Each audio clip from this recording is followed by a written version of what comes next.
No Café com Informação, a conversa é leve, regada com bom café, com conteúdo sério. Aqui a gente fala de agro com dados, fontes confiáveis e muita clareza. A fala é descontraída, com verdades que fazem pensar, questionar e pitadas de opinião que te levam a entender o que está por trás das notícias que impactam atividades que movimentam a economia rural. Cada episódio é uma provocação, um convite para enxergar o agro além das aparências. Afinal, em um setor tão dinâmico, quem tem informação tem vantagem. E o Café com Informação é esse espaço. Um momento de reflexão, de troca e de aprendizado sobre o que de fato move o agro brasileiro, a ciência, a tecnologia, as políticas públicas, o clima, a economia e, claro, as pessoas que fazem o agro acontecer. Aqui o objetivo é um só: mostrar como informação é insumo essencial no agro. Quem entende o que acontece no agro se posiciona melhor, produz melhor e decide com muito mais segurança. Pegue sua xícara, puxe a sua cadeira, ajuste a tela. Vamos para mais um Café com Informação.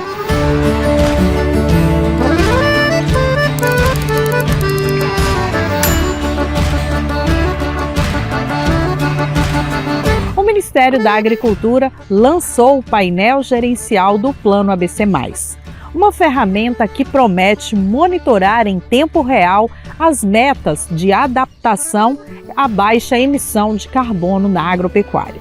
Uma iniciativa moderna, importante e necessária.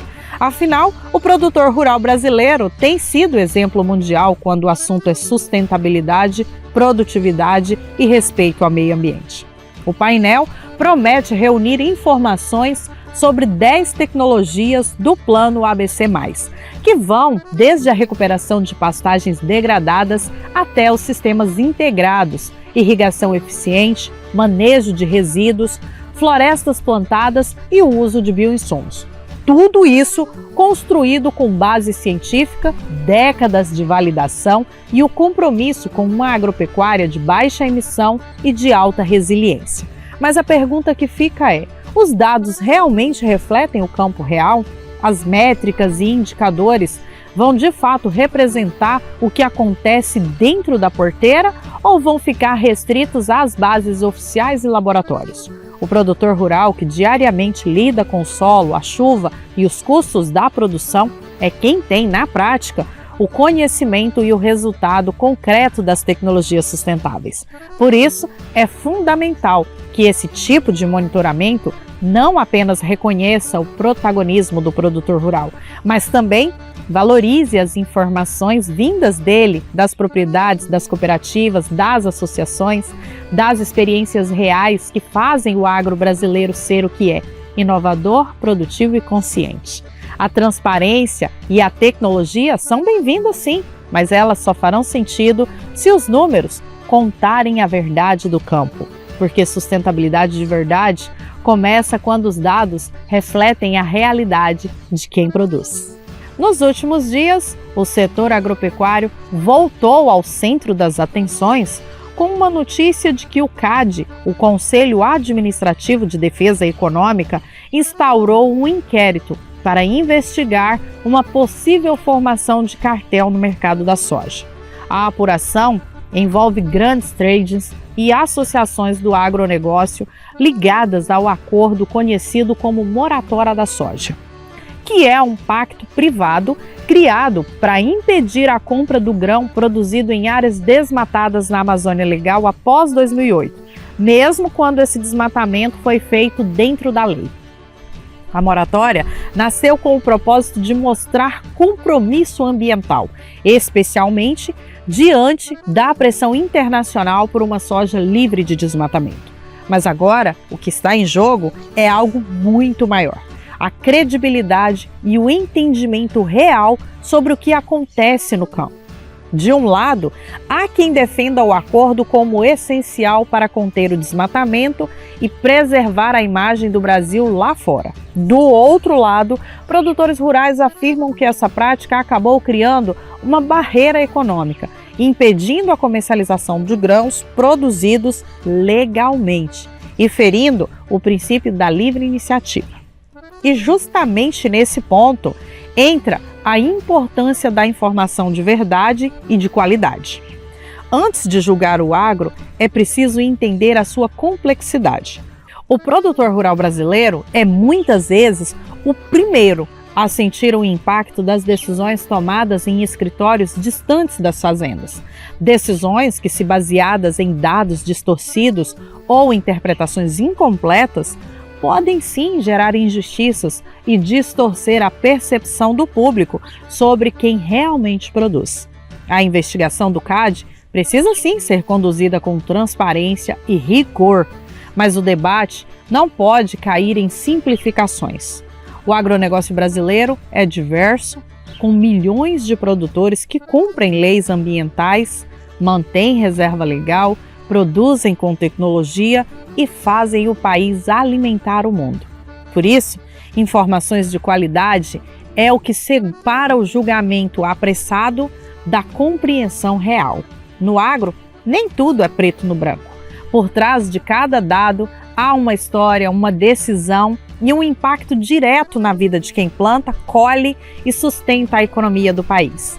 Com transparência, verdade e contexto é que se constrói a confiança entre o campo e a sociedade. O decreto número 12.689, publicado no Diário Oficial da União no dia 21 de outubro de 2025, trouxe uma mudança significativa para o setor rural: a suspensão da obrigatoriedade da certificação de inexistência de sobreposição de área no cadastro do SIGEF do INCRA. O prazo, que se encerraria em novembro deste ano, foi prorrogado por 4 anos, passando a valer apenas a partir de 21 de outubro de 2029. Em termos práticos, isso significa que até essa data não é mais obrigatória a certificação do georreferenciamento, etapa que valida tecnicamente o levantamento geográfico feito nas propriedades rurais. É importante, no entanto, distinguir o georreferenciamento da certificação do georreferenciamento. O primeiro é o mapeamento técnico do imóvel, que pode e deve continuar sendo realizado. O segundo é o reconhecimento oficial pelo INCRA, que foi justamente o ponto suspenso pelo novo decreto. O governo argumenta que a prorrogação busca aliviar os produtores das dificuldades técnicas, burocráticas e financeiras enfrentadas no processo, especialmente diante da lentidão do sistema e da falta de profissionais credenciados em muitas regiões. E, de fato, para milhares de proprietários, a medida chega como um alívio temporário, evitando a irregularidade automática e o travamento de negócios rurais. Mas há um contraponto que não pode ser ignorado. Ao suspender a certificação, o país também suspende parte do controle sobre o território rural.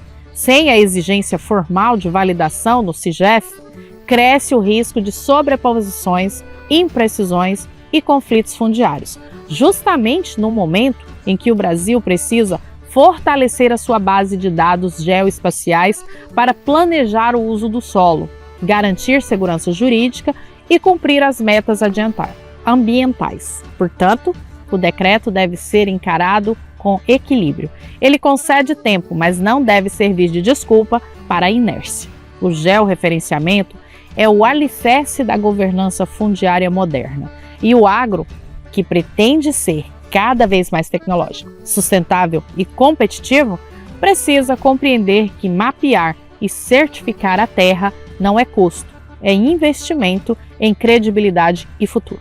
A aprovação pela Câmara dos Deputados do projeto de lei que endurece as regras para a desapropriação de terras destinadas à reforma agrária reacende um dos debates mais antigos e sensíveis do país: o equilíbrio entre direito à propriedade e a função social da terra.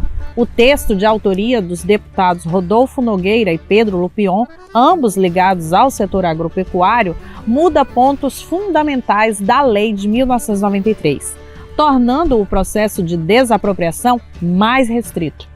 Pela nova proposta, uma terra só poderá ser desapropriada se for improdutiva e se o proprietário descumprir simultaneamente obrigações trabalhistas e ambientais e ainda assim apenas após condenação definitiva na justiça. Na prática, o texto limita a interpretação do que é função social e afasta a desapropriação em caso de irregularidades pontuais ou em análise judicial.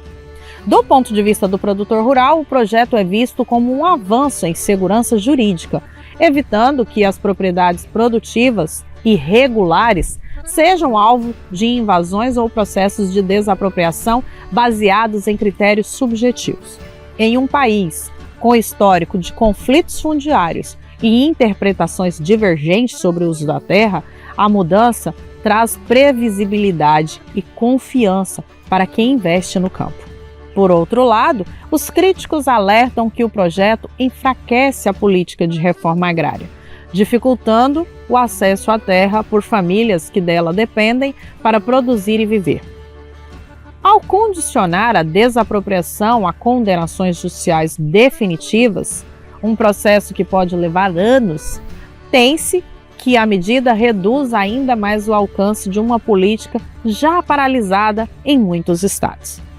Entre o direito de produzir e o dever de cumprir a função social, o país segue buscando um ponto de equilíbrio. O tema agora vai para o Senado, onde o desafio será conciliar segurança jurídica, justiça social e sustentabilidade. 3 pilares que precisam caminhar juntos para que o campo continue sendo produtivo e também, de fato, justo. Há exatos 50 anos, o Brasil dava início a uma das políticas energéticas mais emblemáticas de sua história. O Programa Nacional do Álcool, conhecido como Proálcool, criado em 1975, consolidou a cana-de-açúcar como protagonista na produção de etanol. Meio século depois, o cenário começa a mudar. E quem está atento às novas fontes e tendências energéticas já saiu na frente. Em 2024, o país registrou maior produção de etanol da história, 36 bilhões de litros, segundo a Única, mas a grande virada está na diversificação das matérias-primas. O milho já responde por 1/5 da produção nacional e deve dobrar a sua participação até 2035, segundo o Plano Decenal de Expansão da Energia da EPE. Há 24 usinas de etanol de milho em operação e 38 novos projetos em andamento, 19 já autorizados pela Agência Nacional de Petróleo. A maior usina do mundo, em Sinop, Mato Grosso, processa mais de 4 milhões de toneladas de milho e produz mais de 2 bilhões de litros de etanol por ano. Mas o mapa da energia renovável não para por aí. Sorgo, trigo e agave entram na rota do futuro.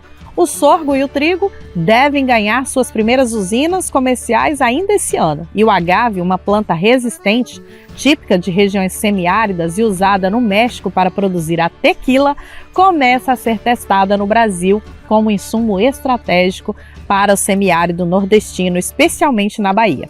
Esses movimentos mostram que o etanol brasileiro vive uma segunda revolução, impulsionada pela ciência, pela demanda energética e pela pressão por fontes limpas.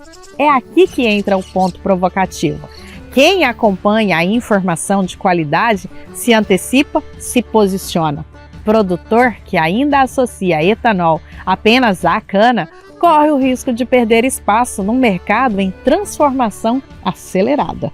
O agro que olha para o futuro entende que diversificar é proteger e crescer.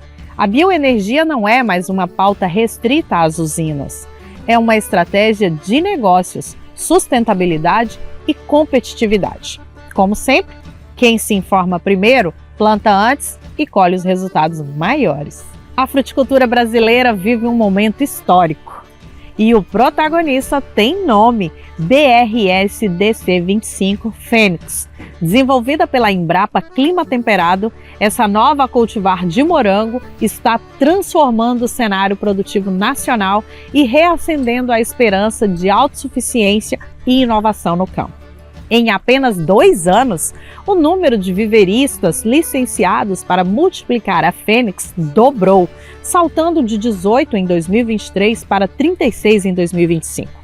A produção de mudas mais que duplicou, passando de 2,5 milhões para mais de 5 milhões de unidades. E a projeção é ambiciosa, 10 milhões até 2026. Durante décadas, as manchetes sobre queimadas no Brasil soaram como sinônimo de tragédia ambiental. Mas e se nem toda queimada for destruição? E se no coração do cerrado o fogo desempenhar um papel diferente e essencial para a vida renascer? Uma pesquisa da Unicamp, em parceria com o Instituto de Pesquisas Ambientais, o IPA, acaba de desafiar o senso comum. O estudo, publicado no Journal of Vegetation Science, analisou 14 áreas de campos naturais do Cerrado em 5 estados e chegou a uma conclusão provocadora. O aumento das temperaturas e a frequência de queimadas controladas podem sim aumentar a diversidade da flora. E é assim que a gente termina mais um Café com Informação. Um espaço para quem sabe que entender o agro é fundamental dentro e fora da porteira. As informações que trazemos aqui são baseadas em dados, pesquisas e fontes confiáveis, como as da Confederação da Agricultura e Pecuária do Brasil, a CNA, e de outras instituições que mostram o agro como ele é, com números, realidade e perspectiva. Porque quem acompanha os movimentos do campo sabe que cada decisão, cada escolha de investimento, cada planejamento de safra ou de mercado depende de informação de qualidade e não daquelas que circulam nas redes sociais sem fonte, sem base, sem contexto. O Café com Informação existe justamente para levar dados, conhecimento e reflexão, para que dentro da porteira o produtor tenha ferramentas para decidir. E depois da porteira, a sociedade tenha fundamentos para formar opinião. Porque informação é insumo essencial. E aqui ela é servida fresquinha, junto com o seu café de todo dia. Todas as sextas. Até o próximo Agro.